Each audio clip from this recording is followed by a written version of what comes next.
in 40 years of solitary confinement. If a cause is noble enough, you can carry the weight of the world on your shoulders. And I thought that my cause, then and now, was noble. So therefore, they could never break me. They might bend me a little bit. They may cause me a lot of pain. They may even take my life. But they will never be able to break me. A federal judge has ordered Louisiana release former Black Panther Albert Woodfox. He and Herman Wallace have served nearly 40 years in solitary confinement in the notorious maximum security Louisiana State Penitentiary known as Angola. We'll speak with Robert King, the third of the Angola Three. He was there for decades, but is now free. We come back. A federal judge has ordered the state of Louisiana to release former Black Panther Albert Woodfox. He served nearly 40 years in solitary confinement at Angola Prison in Louisiana. Stay with us.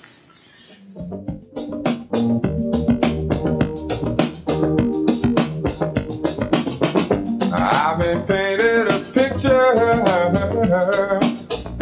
of Angola, Louisiana. Pictures of deals in back alleys where politicians often hide. But it's much more important to me than Angola, Louisiana. Got a lot to do with justice, but more with Gary Tyler's life. I got a letter from his mother, said please say something to my son. Truth is, for Angola, Louisiana, you're the one. We're here, I ain't never been nowhere near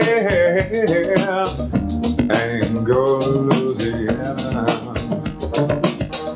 Now in St. Charles Parish, where the sun won't go alone. We're here, but in just Gil Scott-Heron, Angola, Louisiana. This is Democracy Now!, democracynow.org, The War and Peace Report. I'm Amy Goodman with Juan Gonzalez.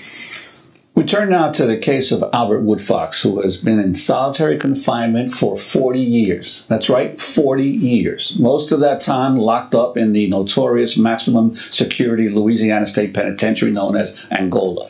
This week, after his lawyers spent 6 years arguing that racial bias tainted the grand jury selection in Woodfox's prosecution, federal judge James Brady agreed. This is the third time his conviction has been overturned. Nevertheless, Woodfox remains imprisoned. Those close to the case expect the state of Louisiana, under the direction of Attorney General James Buddy Caldwell, to appeal again, as the state has successfully done in the past, seeking to keep Woodfox in solitary confinement in conditions that Amnesty International describes as cruel, inhuman, and degrading.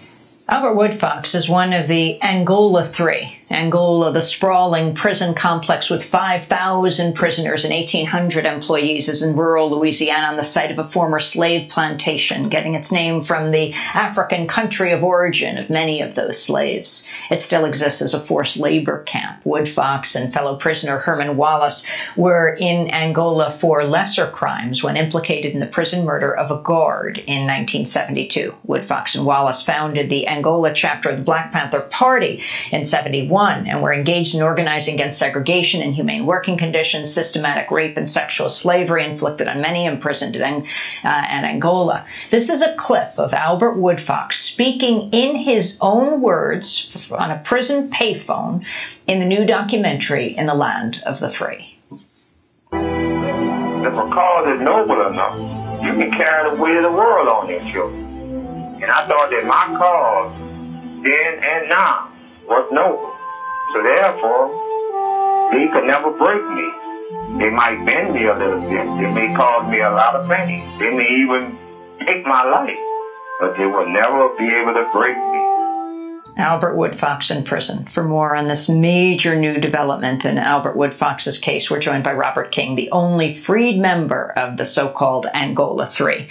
Robert King spent 29 years in solitary confinement for a murder he did not commit. He was released in 2001 after his conviction was overturned. He's written a book about his own experience called From the Bottom of the Heap, the autobiography of Black Panther Robert Hillary King. He's featured in several films, from the Angola 3, Black Panthers and the Last Slave Plantation, to a brand new film about his life called Hard Time. Robert King, welcome back to Democracy Now! Can you talk about the significance of the judge ruling, now for the third time, overturning the conviction of Albert Woodfox and saying he should be free? Yes, thank you, Amy. I would like to speak on the significance of the ruling. The ruling indicates that, as been pointed out, this case has been overturned 3 times, 2 times by a federal judge and by Brady, himself, Judge Brady, and once by the state. And the significance is that there was a flawed conviction that the courts feel is both state and federal. And as a result of this, you see this replication of his case being overturned by different judges at different times. And the significance at this time, hopefully, is that this is after, actually it's going on 41 years. April 17 will be 41 years. And we're hoping that this will be the end of this harassment by the state of Louisiana with regards to Herman and Albert, especially Albert Woodfox in this case here. And Walimo Johnson, I'd like to bring you in, and also if you could talk about.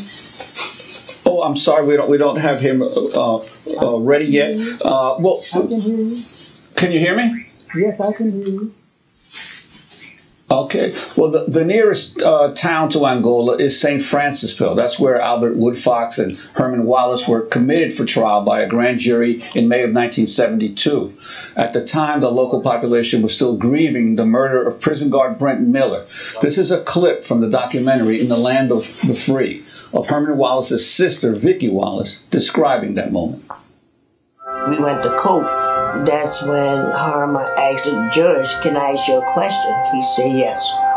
He said, "What the black people is?" I was curious myself. It was all white jury. Not one black person was on it. So the judge told him, "Get him out of here. Get him out." I stood up, I said, "Listen at this." And Herman, when he was pulling him, he had his hand, peace and power. He said, "Take care of Vicky." I said, "Okay." I want to play a clip as well of Teenie Verrett, the widow of the murdered prison guard. She was just 17 when her husband, Brent Miller, was stabbed to death in 1972. This is Teenie Verrett from the documentary In the Land of the Free.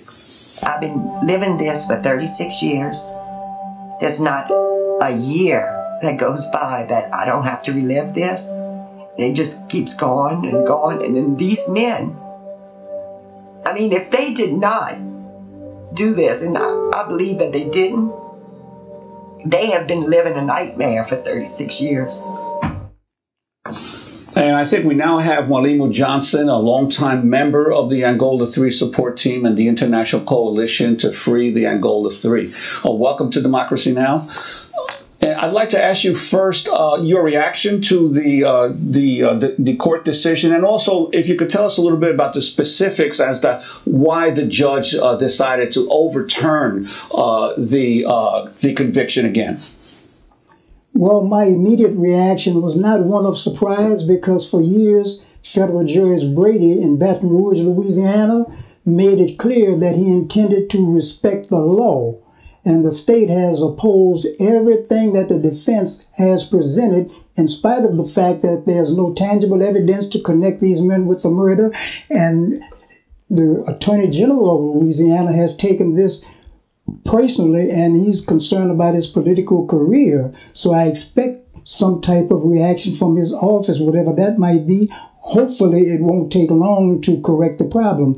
But the legal aspect of it is that initially the state claimed that The jury foreman had been picked in accordance with law. There was no racial discrimination, but all the evidence and documentation clearly reflects that there was, in fact, racial discrimination involved in selecting the jury foreperson. And the state brought in statisticians during the evidentiary hearing, and the defense brought in expert statisticians and others in response to the state.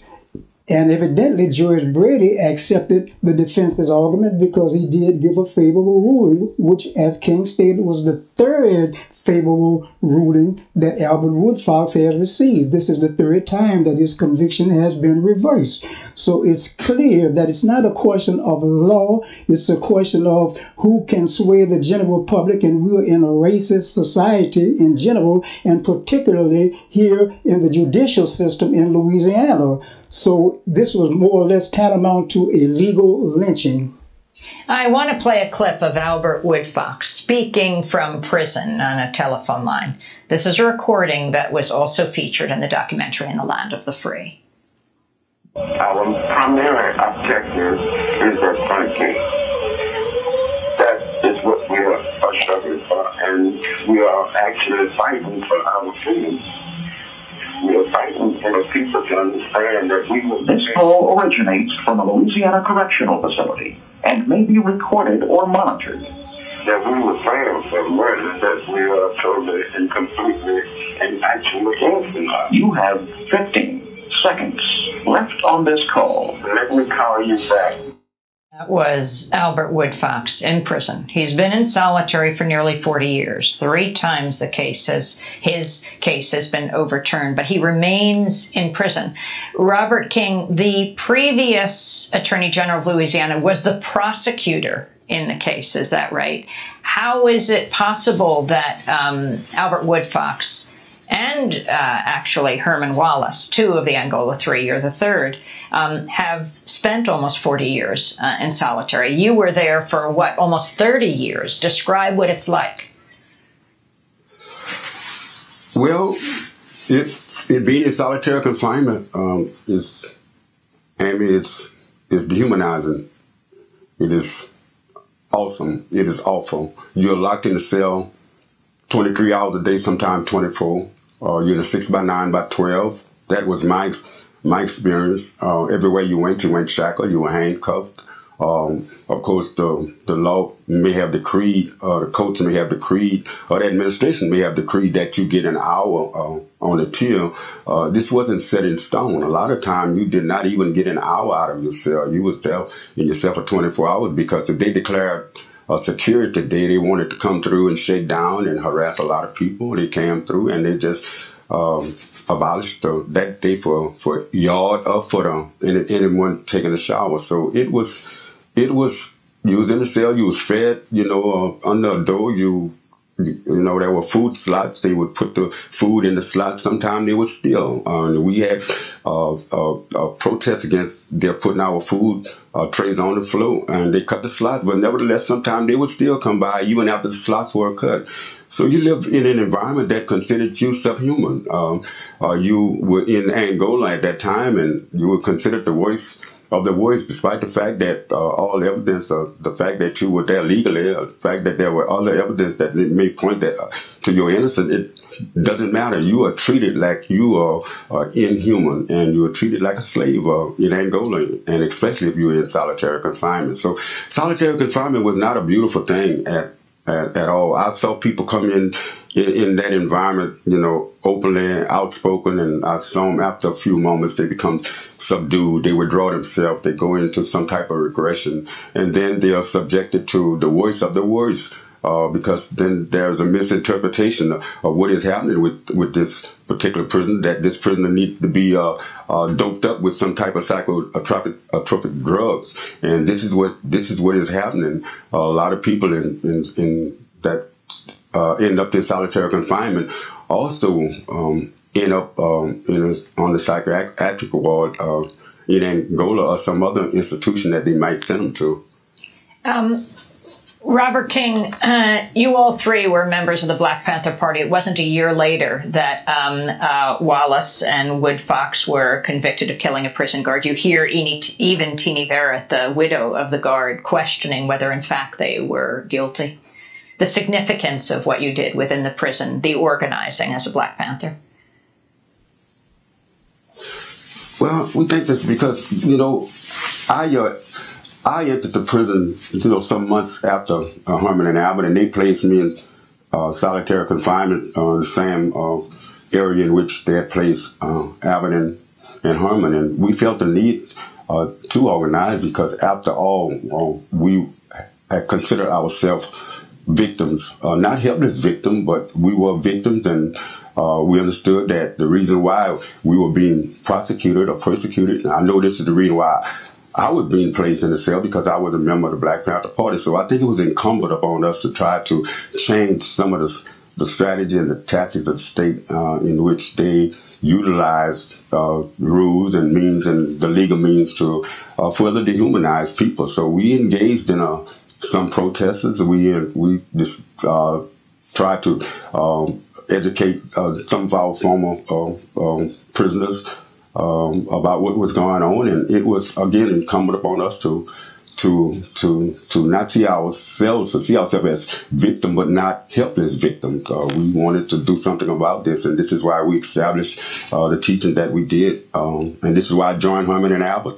Robert King, I want to thank you for being with us, and Walimu Johnson, thank you. Robert King from Austin, Walimu Johnson from New Orleans. That does it for our broadcast. Again, Albert Woodfox's conviction has been overturned for the third time.